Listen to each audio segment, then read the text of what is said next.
Welcome to Skills London 2010, the UK's largest careers event.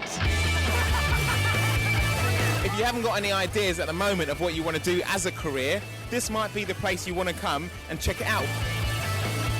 My job is to speak to young people and tell them about our fantastic opportunities that we have at British Gas. I'm here to talk about potential jobs at the BBC. So there's different entry routes, including work experience, some of the trainee schemes. We're trying to introduce young people to aviation, to come in as pilots, whether it's Air Force or airline pilots. What's the sort of diversity of careers that are here? Oh, anything from building a power station, which is with EDF, the energy company, or chocolate welding, or building a tunnel, which is Transport for London. So you're here with how many youngsters today? We've got about 300 kids from year 9 and 10. They're all feeling quite positive, I think. They're all finding things they're interested in, looking forward to finding things they can do in their future. Oh, it's very good because I can just walk around and see what kind of stuff I can do to get to my career. And even if I'm not decided, I can just look at other stuff as well, like other stuff that might interest me. We never had all this when we was at school, so they're quite lucky to have things like this, you know.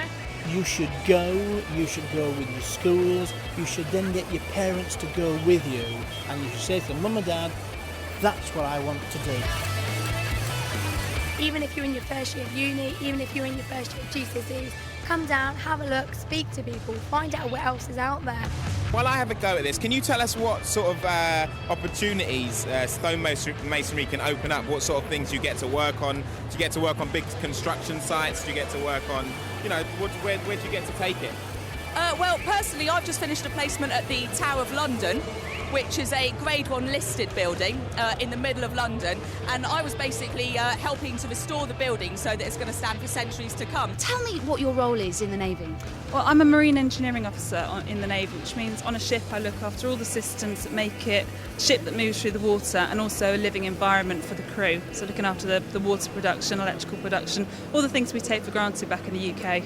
That all sounds very clever, Fiona. Have you had to get loads of exams behind you and loads of qualifications to be able to do this? I did. I needed to get an engineering degree, but the Navy, they give you the qualifications you need. So they sent me off to university and got me what I needed, and then gave me some more training to look after the actual bits of equipment we use in the Navy. I understand that there's a shortage of engineers. Why do you think that is?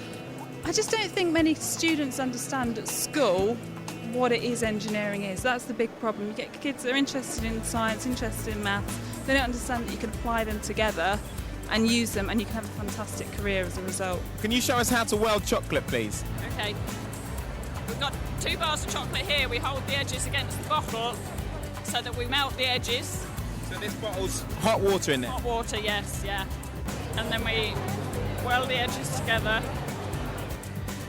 Lovely. Look at those skills there.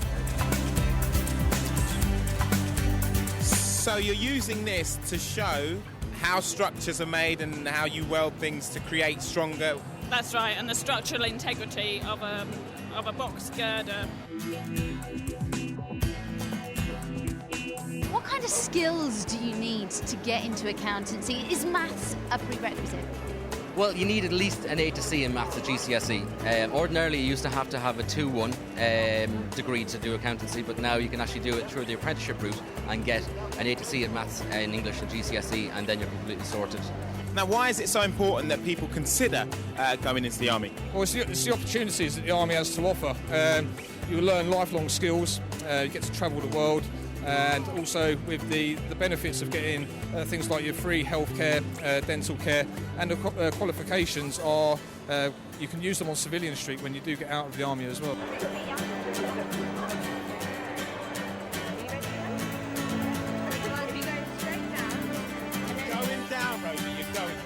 We're involved in hairdressing training, and we're the biggest private one in the country. So we're here basically recruiting youngsters who want to come into the hairdressing business. And just for my interest as a hairdresser, did you do it on dry hair? No, I did it on wet hair and I blow dried it with a wrap. We're all using things like augmented social reality, where now you can go online in social media, you can walk into a bar, and you can physically locate people that you're connected to in social media.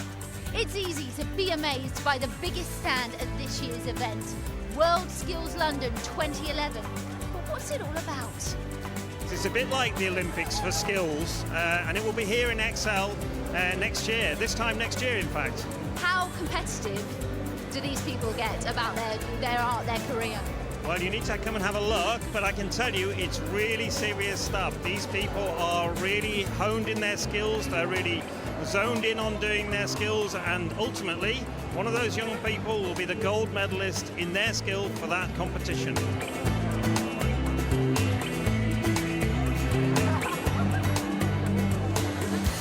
The kids were clearly getting the right information. They've all engaged, enjoyed themselves, got value, and our exhibitors are happy as well. So we're delighted with the way the event has gone. There's loads of different job choices that you could choose from. We've been getting leaflets with information on.